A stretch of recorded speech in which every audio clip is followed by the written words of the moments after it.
Hello everyone, my name is Nidhi and I'm here to teach you biology. Okay? Mainly मैं CBSE class 10 की biology को अभी cover कर रही हूँ. इसके अलावा मैं आईसीएसई की बायोलॉजी भी कवर करूँगी. ठीक है. तो सीबीएसई क्लास 10 की बायोलॉजी में जो ये फर्स्ट वीडियो है मेरा, ये मेनली सिलेबस के रिगार्डिंग है कि आपके सिलेबस में क्या क्या है. ठीक है. और आप क्या क्या पढ़ने वाले हो. ओके. और इसके साथ साथ ही आपको मैं कुछ चीज़ें और कवर कराऊंगी, जैसे कि आपके टॉपिक्स जो हैं सिलेबस में, जो टॉपिक्स हैं उसमें क्या क्या पॉइंट्स हैं, मीन्स क्या किस किस चीज़ के बारे में आपको क्लास 10th में स्टडी करने वाले हो. ठीक है. जो एनसीईआरटी की बुक आती है आपकी, वो मेनली साइंस की बुक होती है. ठीक है. सीबीएसई में, और उसी में आपकी बायोलॉजी भी कवर की गई रहती है. ठीक है. तो सबसे पहले तो आपको ये पता करना होगा कि जो आपकी एनसीईआरटी की बुक है उसमें से फिजिक्स के चैप्टर्स कौन से हैं. ठीक है. केमिस्ट्री के चैप्टर कौन से और बायोलॉजी के चैप्टर कौन से हैं. ठीक है. तो इसके रिगार्डिंग मैंने देखा है कि जो आपका यूनिट 2 है वो पूरा कवर कर रहा है बायोलॉजी को. ठीक है. वर्ल्ड ऑफ लिविंग करके जो यूनिट है. ठीक है. और इसके अलावा जो एक और यूनिट है, जो 5th यूनिट है, उसमें भी बायोलॉजी के चैप्टर्स हैं, मीन्स इन्वायरमेंट के चैप्टर्स हैं एक्चुअली, लेकिन उसको हम बायोलॉजी में ही कवर करेंगे. ठीक है. तो पहले मैं आपको ये एक एक करके बायोलॉजी के जो भी चैप्टर्स हैं यूनिट 2 में, मैं उसको डिस्कस कर लेती हूँ. फिर मैं आपको इन्वायरमेंट पे ले जाऊँगी, जहाँ पे मैं ये बताऊँगी कि इन्वायरमेंट के कौन कौन से चैप्टर्स हैं जो बायोलॉजी में आपको पढ़ने हैं. ओके. तो चलो स्टार्ट करते हैं सबसे पहले बायोलॉजी के चैप्टर से. जो बायोलॉजी का पहला चैप्टर है वो है लाइफ प्रोसेसेस. ठीक है. अब ये देखने में तो बस 1-2 लाइन का आपको दिख रहा है, दैट इज लाइफ प्रोसेसेस, लेकिन इसमें आपको 4 मेन सिस्टम्स कवर करने हैं, that is nutrition, respiration, transport और एक्सक्रीशन. ठीक है. सबसे पहले तो आपको ये समझना है कि ये हमने ये 4 चैप्टर लाइफ प्रोसेस के अंदर ही क्यों कवर कर रहे हैं, क्योंकि जो लाइफ है उसकी प्रोसेस में कौन कौन से मेन सिस्टम्स जो इन्वॉल्व है उसके बारे में हमें इसमें पढ़ना है. इसीलिए हम इसमें न्यूट्रिशन, रेस्पिरेशन, ट्रांसपोर्ट और एक्सक्रीशन कवर कर रहे हैं. ठीक है. जैसे कि सबसे पहले आप कोई भी फूड खाते हो तो कैसे आप फूड को ईट कर रहे हो. ठीक है. उसकी कौन कौन से प्रोसेस है, कैसे वो डाइजेस्ट हो रहा है, ये सारे प्रोसेस आपके पढ़ने हैं न्यूट्रिशन में. ठीक है.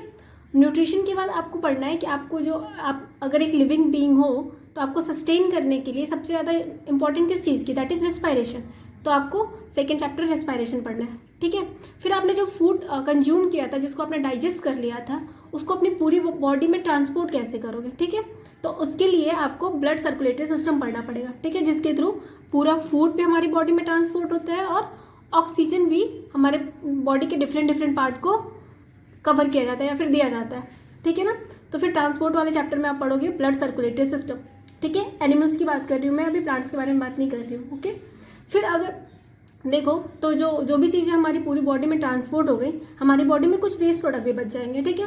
उनको टाइम टू टाइम रिमूव करना बहुत ज़्यादा इंपॉर्टेंट है. अगर वो रिमूव ना हो, ठीक है, तो वो डिफरेंट डिजीज कॉज कर सकते हैं या फिर बहुत सारी प्रॉब्लम्स कॉज कर सकते हैं. ठीक है.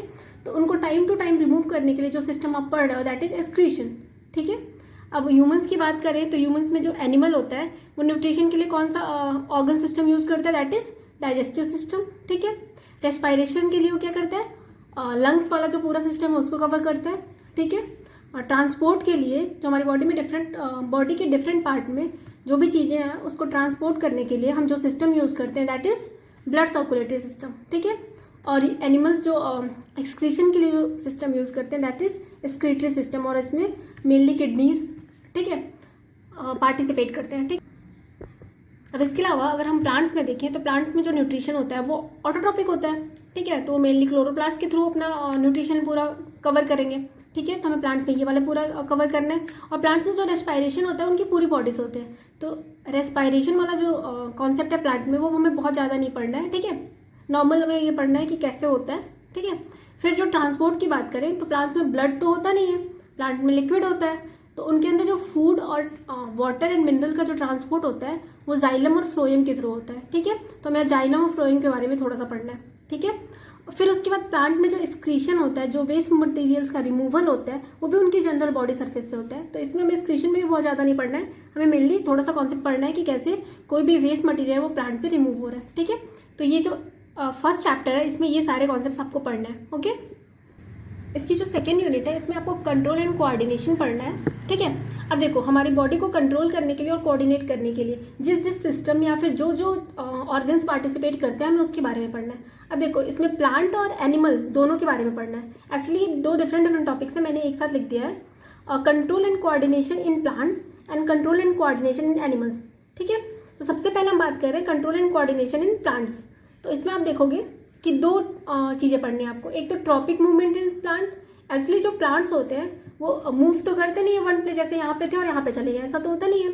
तो फिर ये क्या करते हैं, अपने ही प्लेस पे मूवमेंट करते हैं, ठीक है। तो उन सारे मूवमेंट के बारे में पढ़ना है इस टॉपिक में, जैसे जो है ट्रॉपिक मूवमेंट ऑफ प्लांट्स, ठीक है। और अगर आप देखो इसके बाद कि उनका कोऑर्डिनेशन कौन करता है, पूरे प्लांट बॉडी को कोऑर्डिनेट करके कौन रखता है, तो दैट इज प्लांट हार्मोन्स, ठीक है। तो हमें प्लांट हार्मोन्स के इंट्रोडक्शन के बारे में पढ़ना है, ओके।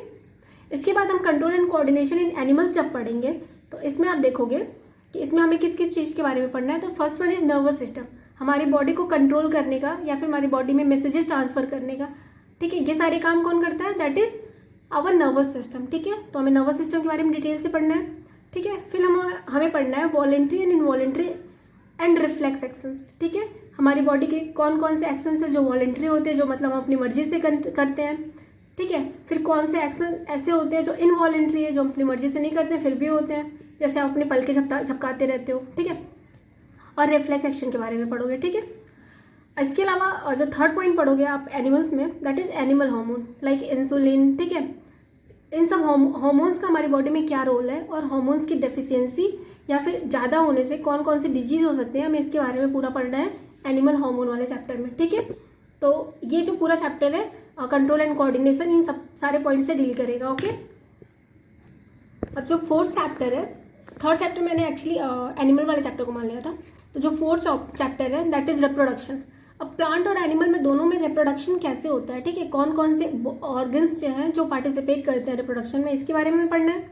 फिर हमें पढ़ना है कि जो रिप्रोडक्टिव हेल्थ है, मतलब रिप्रोडक्शन के टाइम पे आपकी हेल्थ क्या है, आपके हेल्थ पे क्या इम्पैक्ट पड़ने वाला है, ठीक है, कौन कौन सी चीज़ें हैं जो आपके हेल्थ को इम्प्रूव कर सकते हैं, इन सब चीज़ों के बारे में पढ़ोगे आप रिप्रोडक्टिव हेल्थ में।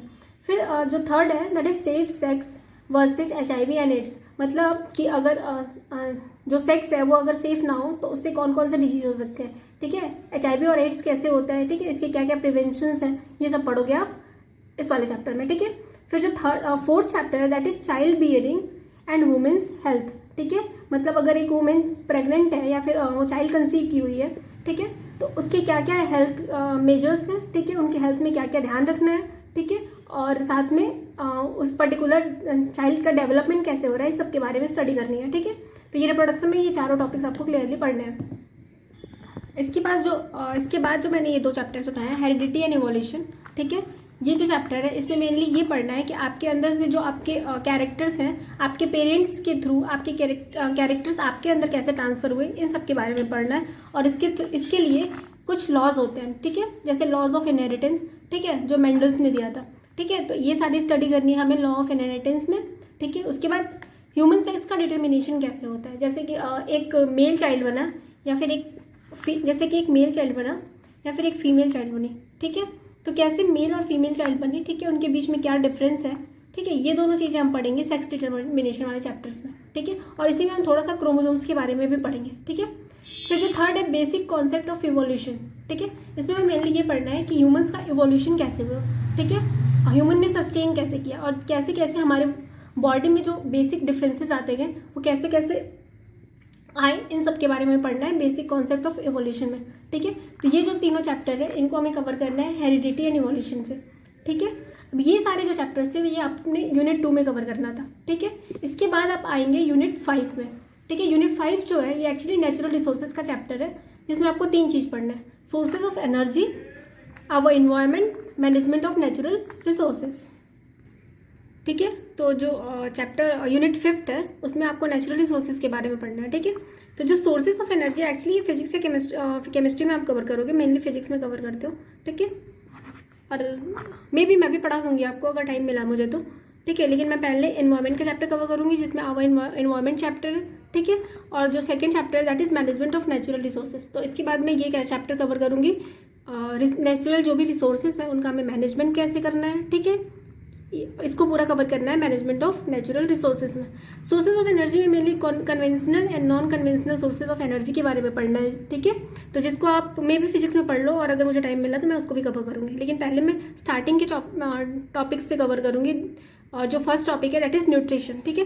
तो जो नेक्स्ट लेक्चर होगा या फिर नेक्स्ट वीडियो जो होगा वो मेनली जो होगा वो किसके बारे में होगा, न्यूट्रिशन के बारे में, ठीक है। और न्यूट्रिशन में भी मैं जो फर्स्ट टॉपिक होगा दैट इज़ प्लांट न्यूट्रिशन, ठीक है। तो सबसे पहले हम न्यूट्रिशन का जनरल पॉइंट लेंगे, फिर उसके बारे में हम प्लांट न्यूट्रिशन के बारे में कवर करेंगे, ओके। Thank you class.